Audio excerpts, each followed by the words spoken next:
स्वागत है। आ नज़र मारते हैं अज दीआं खास खबरां ते।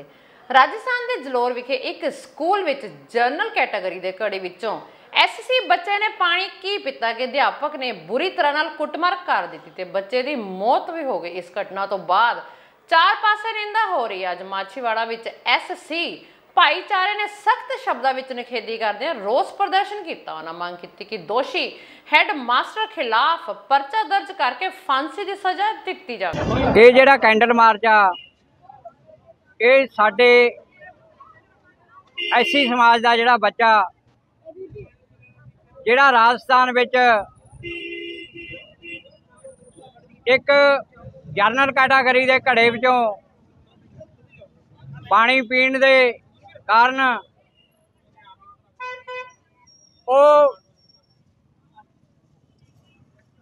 ਉਹਦੇ टीचर वालों जिहड़ा जनरल कैटागरी का सी ਉਹਨੇ ਉਹਦਾ बहुत बेरहमी नाल कुटमार की। ਉਹ कुटमार ना सहारदा होया ਉਹ बच्चा ये जातिवाद दे भेड़ चढ़ गया अते वो बच्चे का इन्ना कसूर सी भी वो एक ऐसी बरादरी च पैदा होया सी अते ओनू एक दलित समाज च पैदा होने करके अपनी जान की फूटी देनी पई।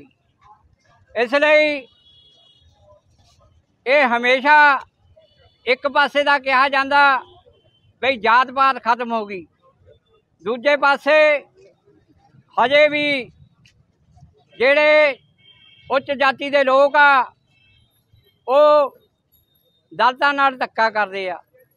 अते बाबा साहब डॉक्टर भीमराव अंबेडकर ने सारिਆਂ ਨੂੰ बराबरता का हक लैके दिता सी, पर अजे तक भी साडे समाज के लोगों नाल धक्का किया जा रहा।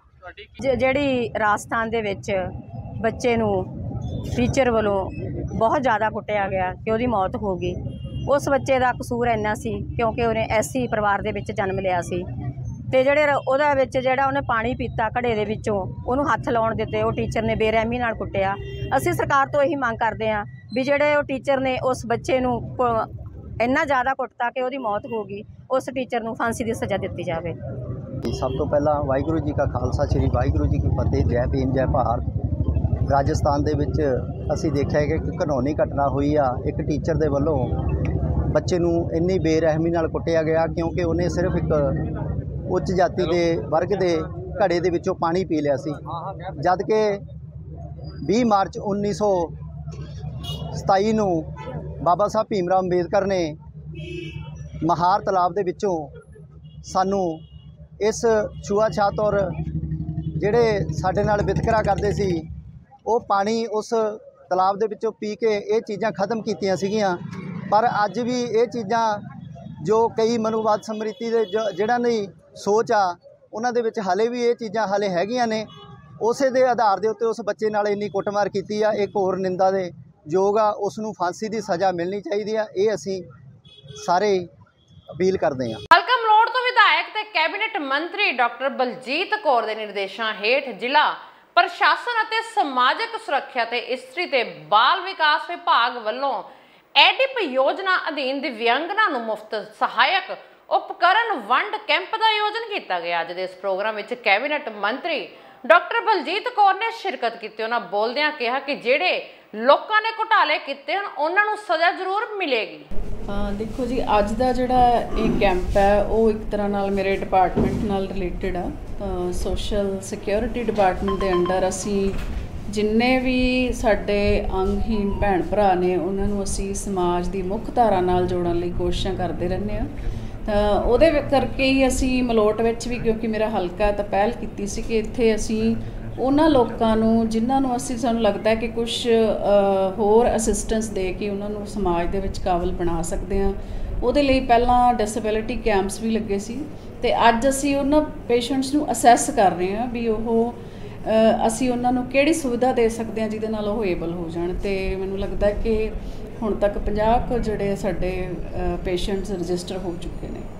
ਅੰਮ੍ਰਿਤ ਦੀ ਗੱਲ ਕਰੀਏ, ਤੁਹਾਡੇ ਮਹਿਕਮੇ ਨਾਲ ਸੰਬੰਧਿਤ ਹੈਗਾ, ਮੋਗੇ ਦੇ ਵਿੱਚ ਇੱਕ +2 ਦੀ ਲੜਕੀ ਨਾਲ ਬਲਾਤਕਾਰ ਹੋ ਗਿਆ ਹੈਗਾ ਅਤੇ ਇਸ ਟਾਈਮ ਉਹ DMC ਲੁਧਿਆਣਾ ਦੇ ਵਿੱਚ ਦਾਖਲਾ, ਪਰ ਅਜੇ ਤੱਕ ਆਰੋਪੀਆਂ ਨੂੰ ਅਰੈਸਟ ਨਹੀਂ ਕੀਤਾ। ਜੇਕਰ ਕੋਈ ਇਸ ਤਰ੍ਹਾਂ ਦਾ ਮਾਮਲਾ ਧਿਆਨ 'ਚ ਆਉਂਦਾ ਤਾਂ ਅਸੀਂ ਤੁਰੰਤ ਉਹਦੇ 'ਤੇ ਐਕਸ਼ਨ ਲੈਂਦੇ ਹਾਂ। ਜੇ ਆਪਾਂ ਨੂੰ ਲੱਗਦਾ ਕੋਈ ਇੰਟੈਂਸ਼ਨਲੀ ਨਹੀਂ ਅਰੈਸਟ ਕਰ ਰਿਹਾ ਤਾਂ ਉਹ ਅਸੀਂ ਕਾਨੂੰਨ 'ਚ ਵੀ ਸਖਤੀ ਨਾਲ ਪੇਸ਼ ਆਵਾਂਗੇ। ਬਾਕੀ ਜੇ ਕੋਈ ਬੇਟੀ ਨਾਲ ਧੱਕਾ ਹੁੰਦਾ ਤਾਂ ਉਹਨੂੰ ਜਿਹੜਾ ਨਿਆਂ ਅਸੀਂ ਜ਼ਰੂਰ ਦਵਾਵਾਂਗੇ। ਮੈਡਮ, ਜੇ ਲਾਅ ਐਂਡ ਆਰਡਰ ਦੀ ਗੱਲ ਕਰੀਏ, ਇੱਕ ਅੰਮ੍ਰਿਤਸਰ ਦੇ ਵਿੱਚ ਜਿਹੜਾ ਹੈਗਾ ਇੱਕ ਥਾਣੇਦਾਰ ਦੇ ਬੰਬ ਰੱਖਿਆ ਜਾਂਦਾ ਹੈਗਾ, ਜਿਹੜੀ ਕਿ ਰੱਖਿਆ ਕਰਦੇ ਹੈਗੇ ਆਮ ਲੋਕਾਂ ਦੀ, ਜਿਹੜੇ ਉਹਨਾਂ ਨਾਲ ਹੀ ਇਸ ਤਰ੍ਹਾਂ ਦਾ ਹੋ ਰਿਹਾ ਕਿ ਲਾਅ ਐਂਡ ਆਰਡਰ ਦੀ ਸਥਿਤੀ ਨੂੰ ਕਿਸ ਤਰ੍ਹਾਂ ਘਟਾਉਣਾ? ਲਾਅ ਐਂਡ ਆਰਡਰ ਦੀ ਸਥਿਤੀ ਨੂੰ ਮਜ਼ਬੂਤ ਬਣਾਉਣ ਲਈ ਮਾਨ ਸਾਹਿਬ ਨੇ ਪਹਿਲਾਂ ਵੀ ਬਹੁਤ ਸ਼ੁਰੂ ਤੋਂ ਹੀ ਕੋਸ਼ਿਸ਼ਾਂ ਸ਼ੁਰੂ ਕਰ ਦਿੱਤੀਆਂ ਸੀ, ਪਰ ਜੇ ਅਸੀਂ ਓਵਰਆਲ ਦੇਖੀਏ ਤਾਂ ਇਹ ਕੋਈ ਅੱਜ ਦੀ ਗੱਲ ਨਹੀਂ। ਪੰਜਾਬ 'ਚ ਇੱਦਾਂ ਦੇ ਜਿਹੜੇ ਹਾਦਸੇ ਆ ਇਸ ਤੋਂ ਪਹਿਲਾਂ ਇਦੋਂ ਵੀ ਵੱਧ ਵਾਪਰਦੇ ਰਹੇ ਆ, ਤਾਂ ਕੋਸ਼ਿਸ਼ ਉਦੋਂ ਤੋਂ ਹੀ ਜਾਰੀ ਹੈ ਅਤੇ ਹੌਲੀ ਹੌਲੀ ਇਸ ਨੂੰ ਅਸੀਂ ਪੂਰੀ ਤਰ੍ਹਾਂ ਕੰਟਰੋਲ ਵਿੱਚ ਲਿਆਵਾਂਗੇ। ਇਸ ਇਲਾਕੇ ਦੀ ਰੌਣਕ ਤੇ ਆਨ ਬਾਨ ਤੇ ਸ਼ਾਨ ਨੇ ਉਹਨਾਂ ਨੇ ਅੱਜ Alimco artificial limbs corporation of India ਜਿਹਦੀ ਫੈਕਟਰੀ ਅਲੀਗੜ੍ਹ ਹੈ ਅਤੇ ਦਫ਼ਤਰ ਕੁਰਾਲੀ ਚੰਡੀਗੜ੍ਹ ਕੋਲ ਹੈ, ਉਹਨਾਂ ਦੇ ਤਾਉਨ ਨਾਲ ਮਾਨਯੋਗ ਡਿਪਟੀ ਕਮਿਸ਼ਨਰ ਸ਼੍ਰੀ ਵਿਨੀਤ ਕੁਮਾਰ ਜੀ IAS ਜਿਹੜੇ ਡਿਪਟੀ ਕਮਿਸ਼ਨਰ ਨੇ, ਅਤੇ ਜ਼ਿਲ੍ਹਾ ਸਮਾਜਿਕ ਸੁਰੱਖਿਆ ਅਫਸਰ ਮੈਡਮ DSSO ਉਹਨਾਂ ਦੇ ਉਦਮ ਨਾਲ ਅੱਜ ਅਸੈਸਮੈਂਟ ਕੈਂਪ ਲਾਇਆ ਜਾ ਰਿਹਾ ਹੈ। ਅਸੈਸਮੈਂਟ ਦਾ ਮਤਲਬ ਕਿ ਜਿੰਨੇ ਦਿਵਿਆਂਗ ਵਿਅਕਤੀ ਨੇ, ਚਾਹੇ ਉਹ ਕਿਸੇ ਦੁਰਘਟਨਾ ਕਰਕੇ ਹੋਏ ਨੇ, ਚਾਹੇ ਕੰਨਾਂ ਦੀ ਸਮੱਸਿਆ, ਅੱਖਾਂ ਦੀ ਸਮੱਸਿਆ ਜਾਂ ਕੋਈ ਵੀ ਹੋਰ, ਜਿਨ੍ਹਾਂ ਨੂੰ ਨਕਲੀ ਅੰਗ ਜਾਂ ਕੋਈ ਮਸ਼ੀਨ, wheel chair, tricycle, walking stick ਦਿੱਤਾ ਜਾ ਸਕਦਾ ਹੈ, ਉਹਨਾਂ ਦੀ ਪੈਮਾਇਸ਼ ਕਰਨ ਦਾ ਅੱਜ ਕੈਂਪ ਲੱਗਾ। ਟੀਮਾਂ ਅਲੀਗੜ੍ਹ ਤੋਂ ਵੀ ਆਈਆਂ ਨੇ, ਟੀਮਾਂ ਲਿੰਕੋ ਤੋਂ ਆਈਆਂ ਨੇ, ਲੋਕਲ NGOs, ਸਿਵਲ ਹਸਪੀਟਲ ਦੇ ਡਾਕਟਰ ਸਾਹਿਬਾਨ ਅਤੇ ਸਾਰੇ ਲੋਕ ਇੱਥੇ ਮੌਜੂਦ ਨੇ। ਅੱਜ ਇਹਨਾਂ ਸਾਰਿਆਂ ਦੀ ਰਜਿਸਟ੍ਰੇਸ਼ਨ ਪਹਿਲਾਂ ਕੀਤੀ ਜਾ ਚੁੱਕੀ ਹੈ, ਅੱਜ ਇਹਨਾਂ ਦੀ ਪੈਮਾਇਸ਼ ਕੀਤੀ ਜਾਊਗੀ। ਸ਼੍ਰੀ ਮੁਕਤਸਰ ਸਾਹਿਬ ਵਿੱਚ ਭਾਰਤੀ ਕਿਸਾਨ ਮਹਾਸਭਾ ਦੇ ਰਾਸ਼ਟਰੀ ਆਗੂਆਂ ਦੀ 2 ਦਿਨ ਦੀ ਬੈਠਕ ਕੀਤੀ ਗਈ ਹੈ, ਜਿਸ ਵਿੱਚ ਕਿਸਾਨ ਆਗੂਆਂ ਨੇ ਰਾਸ਼ਟਰੀ ਆਗੂਆਂ ਨੇ ਵਿਚਾਰ ਵਟਾਂਦਰਾ ਕੀਤਾ। ਇਸ ਮੀਟਿੰਗ ਵਿੱਚ ਦੇਸ਼ ਭਰ ਤੋਂ 1.5 ਦਰਜਨ ਦੇ ਕਰੀਬ ਰਾਜਾਂ ਤੋਂ ਆਗੂਆਂ ਨੇ ਭਾਗ ਲਿਆ, ਜਿਸ ਵਿੱਚ ਮਤਾ ਪਾਇਆ ਗਿਆ ਕਿ 23 ਸਤੰਬਰ ਨੂੰ ਬਿਹਾਰ ਵਿੱਚ ਹੋਣ ਵਾਲੇ ਮਹਾ ਸੰਮੇਲਨ ਵਿੱਚ ਵੱਧ ਚੜ ਕੇ ਹਿੱਸਾ ਲਵਾਂਗੇ। ਅੰਦੋਲਨ ਜਿੱਤ ਗਏ। 19 ਤਰੀਕ ਨੂੰ ਮੋਦੀ ਨੇ ਐਲਾਨ ਕਰਤਾ, ਅਸੀਂ 11 ਤਰੀਕ ਨੂੰ ਤੋਂ ਧਰਨਾ ਸਸਪੈਂਡ ਕਹਿ ਦਈਏ ਜਾਂ ਉਹਨੂੰ ਕਿਹੜਾ ਤੋਂ ਲੈ ਆਏ, ਵੀ ਖਤਮ ਨਹੀਂ ਕਰਿਆ। ਆਉਣ ਸਾਰ ਇਲੈਕਸ਼ਨ ਆ ਗਏ। ਹੁਣ ਕੁਛ ਜਥੇਬੰਦੀਆਂ ਇਲੈਕਸ਼ਨ ਲੜਦੀਆਂ, ਕੁਛ ਲੜਦੀਆਂ ਨਹੀਂ ਗਈਆਂ, ਕੁਛ ਬਾਈਕਾਟ ਕਰਦੀਆਂ ਨਹੀਂ ਗਈਆਂ, ਤਾਂ ਅਸੀਂ 22 ਜਥੇਬੰਦੀਆਂ ਨੇ ਫੈਸਲਾ ਕਰ ਲਿਆ ਵੀ ਇਲੈਕਸ਼ਨ ਲੜੀਏ, ਅਤੇ 10 ਜਥੇਬੰਦੀਆਂ ਨੇ ਕਹਿਤਾ ਵੀ ਇਲੈਕਸ਼ਨ ਨਹੀਂ ਲੜਨਾ। ਸਮਝ ਲੈ, ਚਲੋ ਇਲੈਕਸ਼ਨ ਜੋ ਕੁਛ ਹੈ ਉਹ ਲੋਕਾਂ ਦਾ ਫੈਸਲਾ ਅਸੀਂ ਸਿਰ ਮੱਥੇ ਮੰਨਿਆ। ਉਸ ਤੋਂ ਬਾਅਦ ਇਲੈਕਸ਼ਨਾਂ ਤੋਂ ਬਾਅਦ ਸਾਨੂੰ ਉਹਨਾਂ ਨੇ 4 ਮਹੀਨੇ ਲਈ ਛੁੱਟੀ 'ਤੇ ਤੋਰਤਾ ਸੀ 22 ਦੇ ਲੀਡਰਾਂ ਨੂੰ। ਅਸੀਂ ਫਿਰ ਮੋਰਚੇ ਨਾਲ ਗੱਲ ਕਰੀ ਵੀ ਸਾਡੇ 4 ਮਹੀਨੇ ਪੂਰੇ ਹੋ ਗਏ। ਉਹਨਾਂ ਨੇ ਪਿਛਲੀ ਮੀਟਿੰਗ ਹੋਈ ਹੈਗੀ, ਮਤਲਬ ਇੱਥੇ UP 'ਚ ਹੋਈ ਹੈ, ਉੱਥੇ ਸਾਨੂੰ ਸੱਦ ਲਿਆ ਸੀਗਾ। ਵਿੱਚ ਅਸੀਂ ਦੁਬਾਰੇ 16 ਜਥੇਬੰਦੀਆਂ ਜਾ ਕੇ ਫਿਰ ਦੁਬਾਰੇ ਵਿੱਚ ਸ਼ਾਮਲ ਹੋ ਗਈਆਂ। ਰਾਜਲ ਸਾਹਿਬ ਅਤੇ ਚੁੜੂਨੀ ਸਾਹਿਬ ਹਜੇ ਉਹ ਰੱਖੀ ਬੈਠੇ ਨੇ ਆਪਣੇ ਸਿਆਸੀ ਸੰਗਠਨ। ਉਹਨਾਂ ਨੂੰ ਵੀ ਅਸੀਂ ਬੇਨਤੀ ਕਰ ਰਹੇ ਹਾਂ ਵੀ ਤੁਸੀਂ ਇੱਥੇ ਬੰਦਾ ਕੋਈ ਹੋਰ ਲਾ ਦਿਓ, ਤੁਸੀਂ ਕਿਸਾਨ ਲੀਡਰ ਬਣ ਕੇ ਦੁਬਾਰਾ ਉਹ ਮੇਰੇ ਆਉਣ ਦਿਨਾਂ 'ਚ ਵਿੱਚ ਆ ਜਾਣਗੇ। ਦੋਨਾਂ ਲੀਡਰ ਨੂੰ ਅਸੀਂ ਵਿੱਚ ਲਿਆ ਆਵਾਂਗੇ।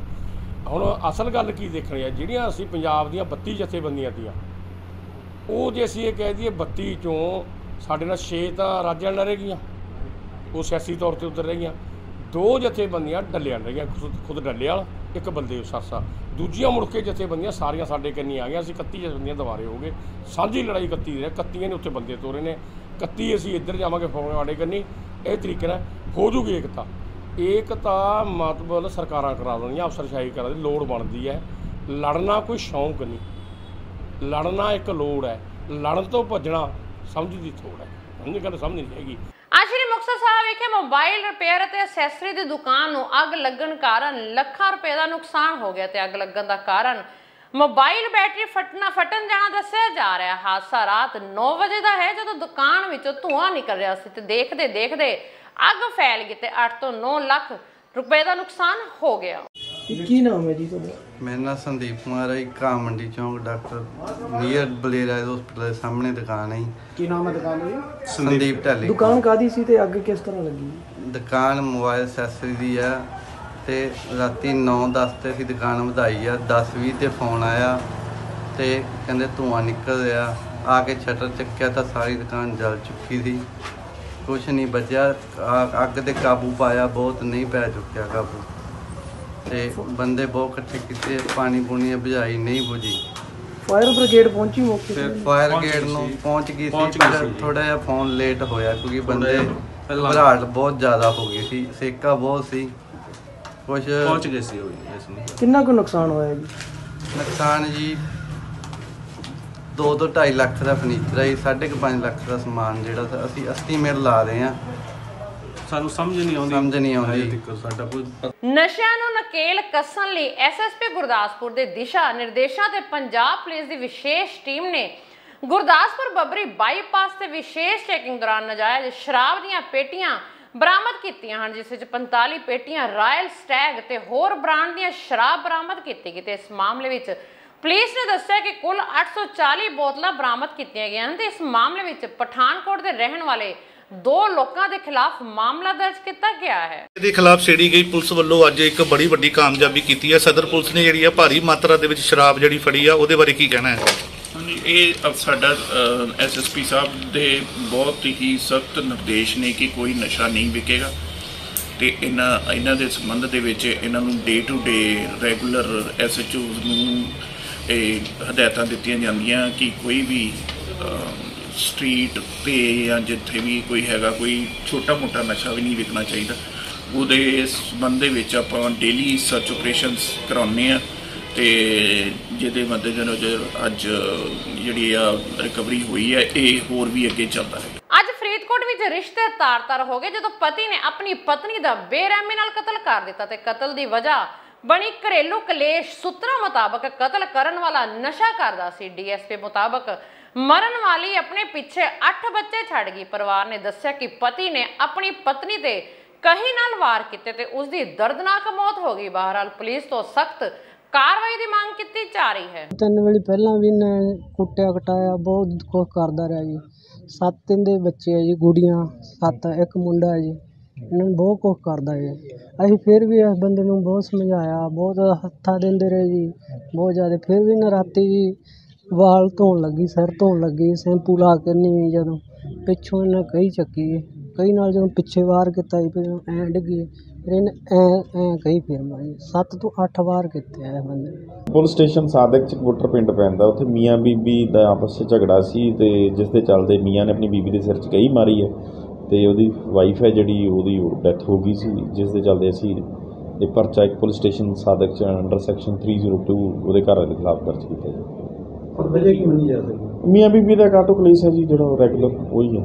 ਨਿੱਕੀ ਨਿੱਕੀ ਗੱਲ ਤੇ ਕਤਲ ਕਰ ਦੇਣਾ ਇੱਕ ਆਮ ਜਿਹੀ ਗੱਲ ਹੈ। ਕਤਲ 16 ਅਗਸਤ ਨੂੰ ਹੋਇਆ ਸੀ ਤੇ ਇਸ ਕਤਲ ਦੀ ਸ਼ਿਕਾਇਤ ਮਰਨ ਵਾਲੇ ਦੇ ਭਰਾ ਨੇ ਸੈਕਟਰ 17 ਚੰਡੀਗੜ੍ਹ ਦੀ ਪੁਲਿਸ ਨੂੰ ਦਿੱਤੀ ਸੀ। ਫਿਰ ਕਿਸੇ ਪੁਲਿਸ ਨੇ 24 ਘੰਟਿਆਂ ਵਿੱਚ ਇਸ ਕਤਲ ਦੀ ਗੁੱਥੀ ਨੂੰ ਸੁਲਝਾਉਂਦੇ ਹੋਏ 5 ਦੋਸ਼ੀਆਂ ਨੂੰ ਪੰਚਕੂਲਾ ਦੀ ਅਦਾਲਤ ਵਿੱਚ ਪੇਸ਼ ਕੀਤਾ ਗਿਆ, ਜਿਨ੍ਹਾਂ ਚੋਂ 4 ਦੋਸ਼ੀਆਂ ਨੂੰ 2 ਦਿਨਾਂ ਰਿਮਾਂਡ ਤੇ ਭੇਜ ਦਿੱਤਾ ਗਿਆ। ਪੁਲਿਸ ਮੁਤਾਬਕ ਇਸ ਕਤਲ ਕਾਂਡ ਵਿੱਚ ਇੱਕ ਔਰਤ ਵੀ ਸ਼ਾਮਲ ਹੈ ਤੇ ਉਸ ਨੂੰ ਵੀ ਕਾਬੂ ਕਰ ਲਿਆ ਗਿਆ ਹੈ। ਪਰਿਵਾਰ ਨੇ ਦੱਸਿਆ ਕਿ ਮਰਨ ਵਾਲੇ ਕਾਕੂ ਉਮਰ 19 ਸਾਲ ਦਾ 1 ਮਹੀਨਾ ਪਹਿਲਾਂ ਇਹਨਾਂ ਲੋਕਾਂ ਨਾਲ ਝਗੜਾ ਹੋਇਆ ਸੀ, ਜਿਸ ਨੂੰ ਲੈ ਕੇ ਇਹਨਾਂ ਦੇ ਮਨਾਂ ਵਿੱਚ ਰੰਜਿਸ਼ ਸੀ ਤੇ 16 ਅਗਸਤ ਨੂੰ ਦੋਸ਼ੀ ਘਰ ਆਏ ਤੇ ਕਾਤਲਾਨਾ ਹਮਲਾ ਕੀਤਾ ਗਿਆ ਤੇ ਅਧਮਰਿਆਂ ਕਰਕੇ ਸੁੱਟ ਦਿੱਤਾ ਗਿਆ। ਬੀਤੇ 2 ਦਿਨ ਪਹਿਲਾਂ ਰਾਵੀ ਦਰਿਆ ਵਿੱਚ ਪਾਣੀ ਦਾ ਪੱਧਰ ਵੱਧ ਹੋਣ ਦੇ ਚੱਲਦਿਆਂ ਸਰਹੱਦੀ ਪਿੰਡਾਂ ਦੇ ਕਿਸਾਨਾਂ ਦੀਆਂ ਝੋਨੇ ਅਤੇ ਕਮਾਦ ਦੀਆਂ ਫਸਲਾਂ ਦਰਿਆ ਦੀ ਮਾਰ ਹੇਠ ਪ੍ਰਭਾਵਿਤ ਹੋਈਆਂ ਹਨ ਤੇ ਸੜਕੀ ਮਾਰਗ ਵਿੱਚ ਪਾੜ ਪੈ ਗਿਆ। ਅੱਜ ਪੰਜਾਬ ਦੇ ਕੈਬਨਿਟ ਮੰਤਰੀ ਕੁਲਦੀਪ ਧਾਲੀਵਾਲ ਜਾਇਜ਼ਾ ਲੈਣ ਪਹੁੰਚੇ। ਉਹਨਾਂ ਕਿਹਾ ਕਿ ਗੁਰਦਾਸਪੁਰ ਦੇ ਕਰੀਬ 1300 ਏਕੜ ਫਸਲ ਦਰਿਆ ਦੇ ਪਾਣੀ ਹੇਠ ਹੈ ਤੇ ਉਹਨਾਂ ਦੀ ਸਰਕਾਰ ਜਲਦ ਹੀ ਮੁਆਵਜ਼ਾ ਕਿਸਾਨਾਂ ਨੂੰ ਦਿੱਤਾ ਜਾਵੇਗਾ। ਸਮਾਂ ਕੱਢ ਕੇ ਮੌਕਾ ਦੇਖਿਆ, ਇਸ ਵੇਲੇ ਆਪਾਂ ਹਿੰਦ ਪਾਕ ਬਾਰਡਰ ਦੇ ਕੰਢੇ ਦੇ ਉੱਤੇ ਗੁਰਦਾਸਪੁਰ ਤੇ ਅੰਮ੍ਰਿਤਸਰ ਦੀ ਸਾਂਝੀ ਜਗ੍ਹਾ ਦੇ ਉੱਤੇ ਬੈਠੇ, ਕਾਰਨਰ ਦੇ ਉੱਤੇ ਬੈਠੇ ਆ, ਰਾਵੀ ਦਰਿਆ ਦੇ ਕੰਢੇ ਤੇ ਬੈਠੇ। 2 ਦਿਨ ਪਹਿਲਾਂ ਰਾਵੀ ਦਰਿਆ ਦੇ ਪਾਣੀ ਦਾ ਬਹੁਤ ਜ਼ਿਆਦਾ ਵਧਾਅ ਹੋ ਗਿਆ ਸੀ, ਵੱਧ ਗਿਆ ਸੀਗਾ। ਉਹਦੇ ਨਾਲ ਪਾਣੀ ਜਿਹੜਾ ਉੱਪਰ ਆ ਗਿਆ ਤੇ ਸਾਡੀ ਜਿਹੜੀ ਸੜਕ ਤੇ ਆਪਾਂ ਬੈਠੇ ਆ, ਮੇਨ ਸੜਕ ਜਿਹੜੀ ਟੁੱਟਣ ਦਾ,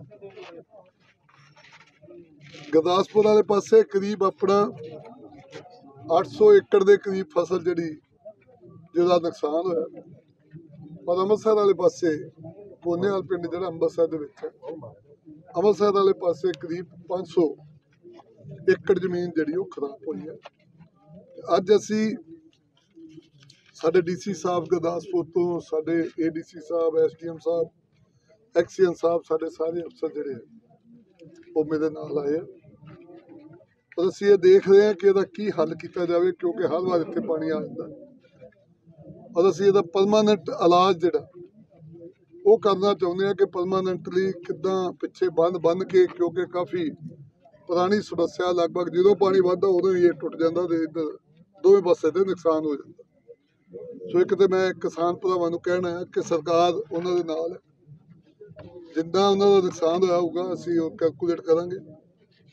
ਜੋ ਵੀ ਨੁਕਸਾਨ ਹੋਇਆ ਹੋਊਗਾ, ਅਜੇ ਚੰਗੀ ਗੱਲ ਇਹ ਹੈ ਕਿ ਇੱਥੇ ਕਮਾਦ ਦੀ ਫਸਲ ਹੈ, ਕਮਾਦ ਦਾ ਨੁਕਸਾਨ ਉਹਨਾਂ ਨਹੀਂ ਹੁੰਦਾ ਜਿੰਨਾ ਝੋਨੇ ਦੇ ਡੁੱਬਣ ਕਾਰਨ ਝੋਨੇ ਦਾ ਨੁਕਸਾਨ ਹੋ ਜਾਂਦਾ। ਪਰ ਜਿੰਨਾ ਵੀ ਨੁਕਸਾਨ ਹੋਇਆ ਹੋਊਗਾ ਸਰਕਾਰ ਉਹਦਾ ਮੁਆਵਜ਼ਾ ਜਿਹੜਾ ਉਹ ਦਊਗੀ। ਉਹਦਾ ਆਰਡਰ ਵੀ ਕਰਤਾ ਸੀ, ਅੰਮ੍ਰਿਤਸਰ DC ਸਾਹਿਬ ਨੇ ਵੀ ਕਰਤਾ ਤੇ ਗੁਰਦਾਸਪੁਰ ਦੇ ਸਾਡੇ DC ਸਾਹਿਬ ਨੇ ਵੀ ਕਰਤਾ। ਸੋ ਮੈਂ ਮੌਕਾ ਦੇਖਣ ਆਇਆ ਸੀ, ਮਾਨ ਸਾਹਿਬ ਨੇ ਕੱਲ੍ਹ ਮੈਨੂੰ ਪੁੱਛਿਆ ਗਿਆ, ਸਾਡੇ ਚੀਫ ਮਿਨਿਸਟਰ ਸਾਹਿਬ ਕੱਲ੍ਹ ਉਹਨਾਂ ਨੇ ਪੁੱਛਿਆ ਕਿ ਉੱਥੇ ਪਾਣੀ ਆ ਗਿਆ ਤੇ ਮੈਂ ਕਿਹਾ ਜੀ ਮੈਂ ਕੱਲ੍ਹ ਜਾ ਰਿਹਾ।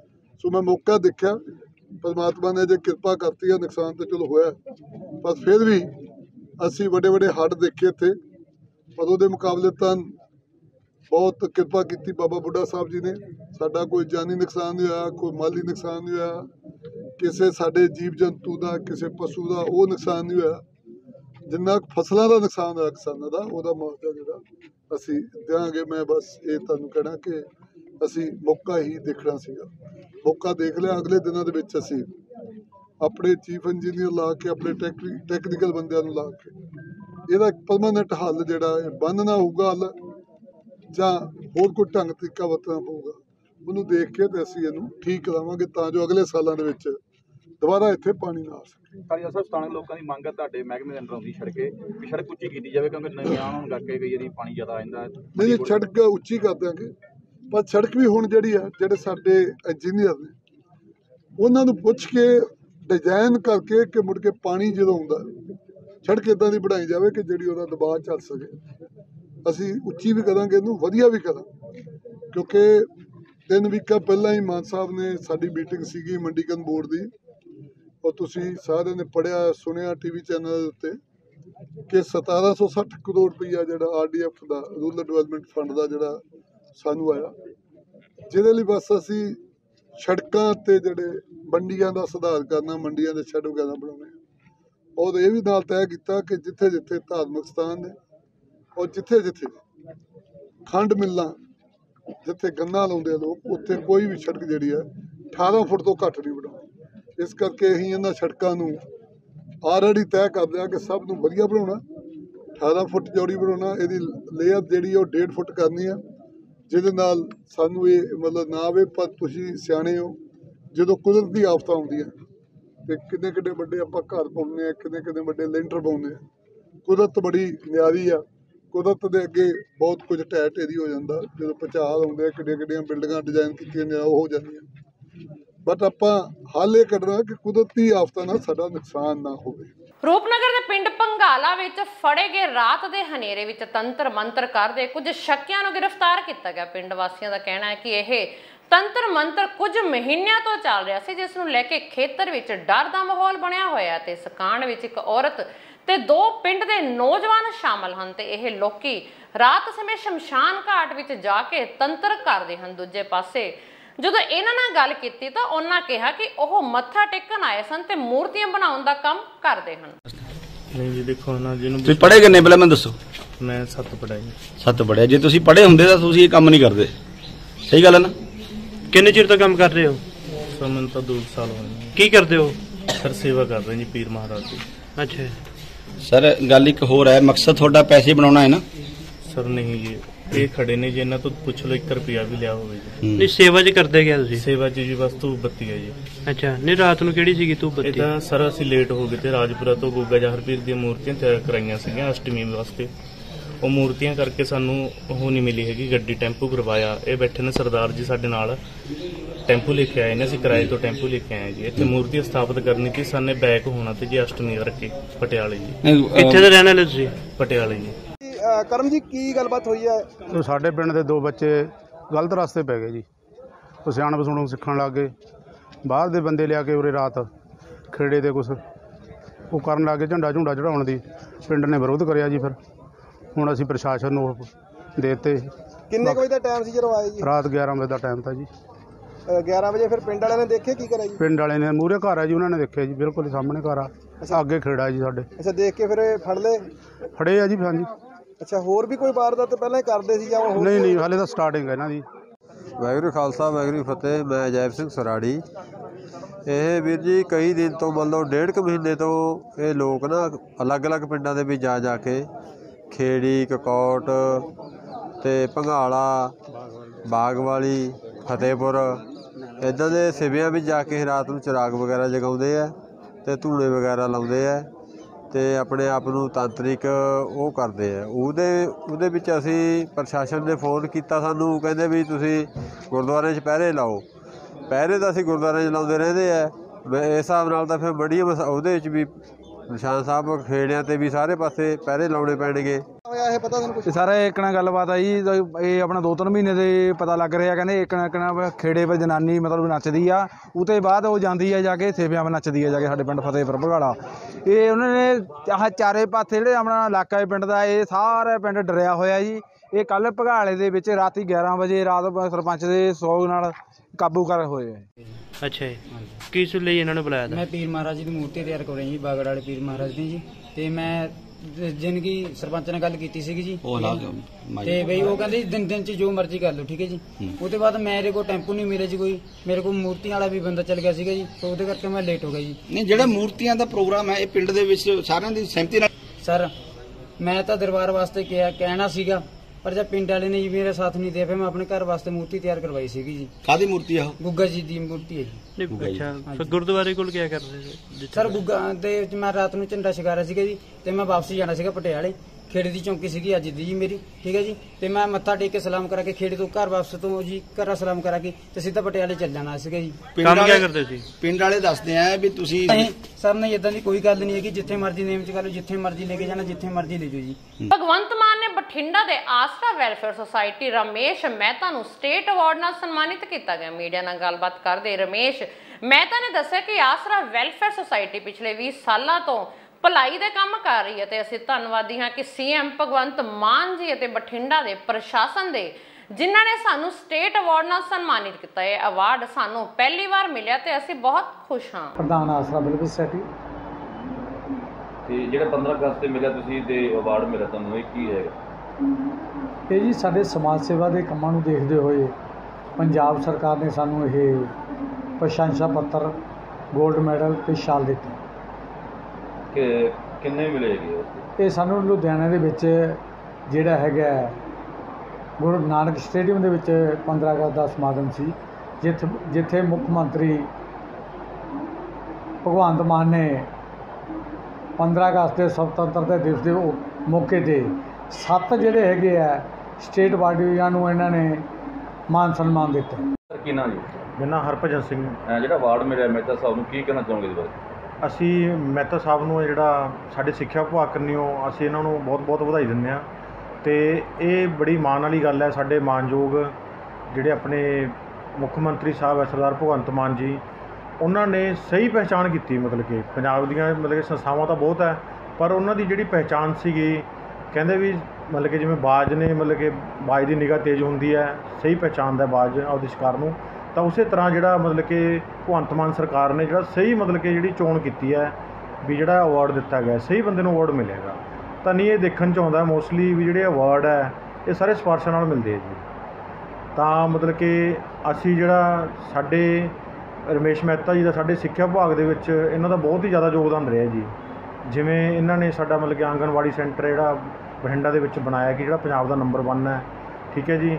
ਸਮੇਂ-ਸਮੇਂ 'ਤੇ ਜਿਵੇਂ ਕੋਵਿਡ ਦੇ ਦੌਰਾਨ ਇਹ ਸਾਨੂੰ ਸੈਨੀਟਾਈਜ਼ਰ, ਮਾਸਕ ਕਿ ਹਰ ਤਰ੍ਹਾਂ ਦੀ ਜਿਹੜੀ ਸਹੂਲਤ ਹੈ ਕਿ ਸਿਹਤ ਪੱਖੋਂ ਸਾਡੇ ਬੱਚਿਆਂ ਦਾ ਇਹ ਸੰਸਥਾ ਨੇ ਬਹੁਤ ਖਿਆਲ ਰੱਖਿਆ ਜੀ। ਤਾਂ ਕਿ ਸਾਡੇ ਸਿੱਖਿਆ ਵਿਭਾਗ ਕੰਨਿਓ ਅਸੀਂ ਰਮੇਸ਼ ਮਹਿਤਾ ਜੀ ਨੂੰ ਬਹੁਤ ਬਹੁਤ ਵਧਾਈ ਦਿੰਦੇ ਹਾਂ। ਅਤੇ ਸੰਸਥਾ ਦਾ ਮੈਂਬਰ ਹੋਣ ਦੇ ਨਾਤੇ ਵੀ ਮੈਨੂੰ ਪ੍ਰਾਊਡ ਹੈ ਕਿ ਮੈਂ ਸੰਸਥਾ ਦਾ ਮੈਂਬਰ ਹਾਂ, ਜਿਹਨੂੰ ਕਿ ਪੰਜਾਬ ਪੱਧਰ 'ਤੇ ਸਨਮਾਨਿਤ ਕੀਤਾ ਗਿਆ ਜੀ। ਵੀ ਨੰਬਰ 1, 2, 3 ਆਪਾਂ ਕਹਿ ਸਕਦੇ ਹਾਂ। ਸੰਸਥਾਵਾਂ ਕੰਮ ਤਾਂ ਸਾਰੀਆਂ ਹੀ ਕਰ ਰਹੀਆਂ ਜੀ, ਪਰ ਇਹ ਬਿਹਤਰ ਕੰਮ ਕਰ ਰਹੀਆਂ। ਤਰਨਤਾਰਨ ਵਿੱਚ ਚੋਰਾਂ ਦੇ ਹੌਸਲੇ ਹੌਸਲੇ ਦਿਨ ਬ ਦਿਨ ਬੁਲੰਦ ਹੁੰਦੇ ਨਜ਼ਰ ਆ ਰਹੇ ਹਨ। ਜਦੋਂ ਕਿ ਪੁਲਿਸ 24 ਘੰਟੇ ਕੰਮ ਕਰਦੀ ਹੈ, ਪਰ ਫਿਰ ਵੀ ਇਹ ਚੋਰ ਪੁਲਿਸ ਦੀ ਨੱਕ ਥੱਲੇ ਚੋਰੀ ਦੀਆਂ ਵਾਰਦਾਤਾਂ ਨੂੰ ਅੰਜਾਮ ਦੇ ਰਹੇ ਹਨ ਤੇ ਪੁਲਿਸ ਦੇ ਹੱਥ ਕੋਈ ਸੁਰਾਗ ਨਾ ਲੱਗ ਸਕਿਆ, ਜਦੋਂ ਕਿ ਸੀਸੀਟੀਵੀ ਫੁਟੇਜ ਵੀ ਸਾਹਮਣੇ आई है। बहरहाल पुलिस गंभीरता ਨਾਲ ਜਾਂਚ ਕਰ ਰਹੀ है। ਇਹ ਮੇਰਾ ਨਾਮ ਅਜੀਤ ਮਸੀਹ ਹੈ ਜੀ। ਮੇਰੀ ਸ਼ਾਪ ਆ ਅਮਨ ਕੁਲਚਾ ਹੱਟ, ਮੇਨ ਰੋਡ ਜੀਟੀ ਰੋਡ ਦੇ ਉੱਪਰ, ਸੜਕ ਦੇ ਉੱਪਰ। ਇਹਦੇ ਗੱਲ ਸਰ ਰਾਤ 17 ਤਰੀਕ ਦੀ ਰਾਤ ਨੂੰ 5-6 ਅਣਪਛਾਤੇ ਬੰਦੇ ਜਿਹੜੇ ਆਏ ਆ, ਉਹਨਾਂ ਨੇ ਮੇਰੀ ਦੁਕਾਨ ਦੇ ਆਪਣੇ ਰੋਸ਼ਨਦਾਨ ਤੋੜ ਕੇ ਅੰਦਰ ਗਏ ਆ ਔਰ ਉਹਨਾਂ ਨੇ ਬੈਟਰਾ, ਇਨਵਰਟਰ ਔਰ ਕੁਝ ਕੋਲਡ ਡਰਿੰਕ ਦੀਆਂ ਬੋਤਲਾਂ ਜਿਹੜੀਆਂ ਉਹ ਕੱਢ ਕੇ ਲੈ ਗਏ ਆ।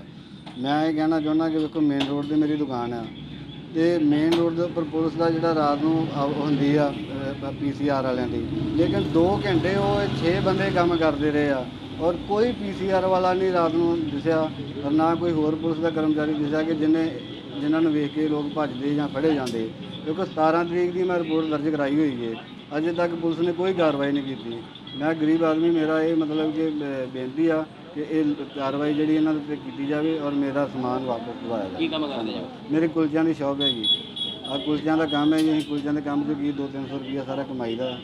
ਗਿੱਦੜਬਾਹਾ ਦੇ ਪਿੰਡ ਪਿਊਰੀ ਦੇ ਲੋਕੀ ਹੱਡਾ ਰੋੜੀ ਤੋਂ ਬਾਹਰ ਮਰੇ ਪਸ਼ੂਆਂ ਦੀ ਬਦਬੂ ਤੋਂ ਪਰੇਸ਼ਾਨ ਹਨ, ਜਦੋਂ ਕਿ ਉਹ ਪਹਿਲਾਂ ਵੀ ਕਈ ਵਾਰ ਪ੍ਰਸ਼ਾਸਨ ਨੂੰ ਲਿਖ ਕੇ ਦੇ ਚੁੱਕੇ ਹਨ, ਪਰ ਕਿਸੇ ਨੇ ਸਾਰ ਨਾ ਲਈ। ਪਿੰਡ ਵਾਲਿਆਂ ਦਾ ਕਹਿਣਾ ਹੈ ਕਿ ਬਿਮਾਰੀਆਂ ਫੈਲ ਰਹੀਆਂ ਹਨ ਪਰ ਕੋਈ ਹੱਲ ਨਹੀਂ ਕੱਢਿਆ ਜਾ ਰਿਹਾ। ਉਹਨਾਂ ਇਹ ਵੀ ਕਿਹਾ ਕਿ ਇਹਨਾਂ ਮਰੇ ਜਾਨਵਰਾਂ ਨੂੰ ਖਾਣ ਲਈ ਖੁੰਖਾਰ ਕੁੱਤੇ ਘੁੰਮਦੇ ਹਨ, ਕਿਸੇ ਵੇਲੇ ਵੀ ਵੱਡਾ ਹਾਦਸਾ ਪੇਸ਼ ਆ ਸਕਦਾ ਹੈ। ਕਿਉਂਕਿ ਬੱਚੇ ਸਕੂਲ ਜਾਂਦੇ ਹਨ, ਉਹਨਾਂ ਮੰਗ ਕੀਤੀ ਕਿ ਜਲਦੀ ਉਹਨਾਂ ਦਾ ਮਸਲਾ ਹੱਲ ਕੀਤਾ ਜਾਵੇ।